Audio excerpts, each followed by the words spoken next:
హైందవ ధర్మ పరిరక్షణ, హైందవ సమాజ శ్రేయస్సు కోసం హిందూ బంధువులందరూ సంఘటితమై హనుమాన్ శోభాయాత్రను విజయవంతం చేయాలని హిందూస్ట్ర ధార్మిక సంస్థల నాయకులు పిలుపునిచ్చారు. వచ్చే నెల 12న హనుమాన్ జయంతి సందర్భంగా విశ్వ హిందూ పరిషత్, హిందూ ధార్మిక సంస్థల ఆధ్వర్యంలో పిఠాపురంలో తలపెట్టిన హనుమాన్ శోభాయాత్రకు సంబంధించిన ఆహ్వాన కరపత్రికల ఆవిష్కరణ కార్యక్రమం స్థానిక శ్రీరామ దత్తసాయి పీఠంలో ఘనంగా జరిగింది. విశ్వ హిందూ పరిషత్, హిందూ ధర్మరక్షణ సమితి, బ్రాహ్మణ సేవా పరిషత్, బజరంగ్ దళ్, హిందూ ధార్మిక సంఘాల నాయకులు ఈ కరపత్రాలను ఆవిష్కరించారు.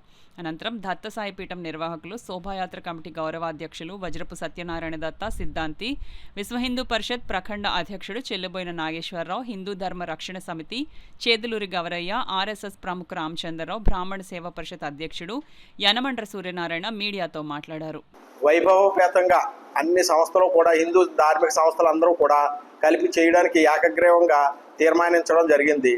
కాబట్టి ఈ శోభాయాత్రకి నియోజకవర్గం, ఇతర నియోజకవర్గాలు, ఇతర జిల్లాల వాస్తవ్యులు కూడా అందరూ వచ్చి భారీగా ఈ కార్యక్రమానికి హాజరు కాస్తారని, స్వామివారి సేవలో తరిస్తారని, స్వామివారి తీర్థప్రసాదాలు తీసుకుంటారని మనస్ఫూర్తిగా కోరుకుంటూ, ముఖ్యంగా మన నియోజకవర్గ ఎమ్మెల్యే గారు పవన్ కళ్యాణ్ గారు, ఆయన కూడా ఆరోగ్యంగా ఉండాలని మా పీఠం తరపున శ్రీరామ దత్తసాయి పీఠం నుంచి ప్రతిరోజు ఆయన గోత్రనామాలతో కూడా మేము పూజాది కార్యక్రమాలు నిర్వహించడం జరుగుతుంది.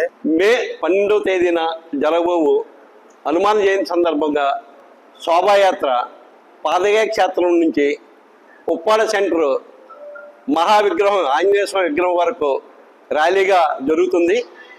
ఈ ర్యాలీలో విశ్వ హిందూ పరిషత్తు, బజరంగ్ దళ్, హిందూ ధర్మ రక్షా సమితి, బ్రాహ్మణ సేవా పరిషత్ ఇంకా ధార్మిక సంస్థలతో కలిసి ఈ కార్యక్రమాన్ని జయప్రదంగా చేయాలని, ఈ యొక్క కార్యక్రమాన్ని విజయవంతం చేయాలని చెప్పి హిందూ భక్తులు, హిందూ సమాజానికి మేము తెలియపరచడం జరుగుతుంది.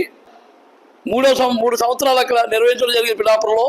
ఇప్పుడు 4వసారి మొత్తం విశ్వ హిందూ పరిషత్, ఆర్ఎస్ఎస్, హిందూ ధర్మ రక్షా సమితి, మొత్తం వివిధ క్షేత్రాల్లో హిందూ భక్తులందరూ కూడా, హిందువులందరూ కూడా ఈ అన్ని బ్రాహ్మణ సేవ మొత్తం అన్ని కూడా పరిషత్ అన్ని కలిసి ఇవాళ హిందుత్వాన్ని ప్రకటించుకుని ఈ యొక్క హనుమాన్ జయంతి సందర్భంగా మేమందరం ఏకంగా ఈ యొక్క ఊరేగింపుని జయప్రదం చేయాలని చెప్పేసి మేము మీకు వినతి తెలియపరుస్తున్నాం. సమాజానికి మరియు మీడియా వారికి కూడా తెలియపరుస్తున్నాం. జై హింద్.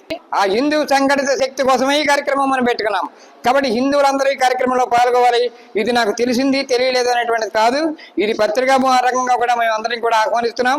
అనేక దేవాలయాల కమిటీల వాళ్ళందరూ కూడా ఈ కార్యక్రమంలో భాగస్వాములు కావాలని మరీ కోరుకుంటూ, ఈ కార్యక్రమంలో అందరూ పాల్గొవాలని మరీ కోరుకుంటూ, ఇదే మా అందరికీ కూడా ఆహ్వానం చెప్తున్నాం. కరపత్రాలను తీసుకుని మీ బంధువులను మీరు తీసుకొచ్చేటువంటి ప్రయత్నం చేస్తారని పత్రికాముఖంగా కోరుకుంటూ ఇదే మా ఆహ్వానం తెలియజేస్తాం. నారాయణుడు ఇవాళ జనసేన 2వ స్థానంలో ఉన్నటువంటి పవన్ కళ్యాణ్ గారు అనారోగ్యంతో ఉన్నప్పటికీ ఈ వేదికలన్నింటినీ కూడా ఆయన రాలేకపోయినా విర్చువల్ గా కూడా ఇవాళ ఆయన సందేశాన్ని మన సభ్యులందరికీ కూడా ఇక్కడ జరిగే శోభాయాత్ర విర్చువల్లో ఆయన పాల్గొని మనందరికీ కూడా నైతిక బలం చేకూరేలాగా, సంఘాలన్నీ కూడా కార్యక్రమాలు దిగ్విజయం అయ్యేలాగా 2 మాటలు ఆయన నియోజకవర్గ పరంగా ఆయన చెప్పాలి. శ్రీరామ హనుమాన్ చాలీసా రోజు కూడా ఇక్కడ సభ్యులు పఠిస్తున్నారు. ఇవాళ మీ ఆరోగ్యం బాగుండడం కోసం ఇక్కడ సభ్యులందరూ కూడా మీ నియోజకవర్గంలో ఉన్నటువంటి ప్రతి హిందువు మీరు ఆరోగ్యంగా ఉండాలని మేము కోరుకుంటూ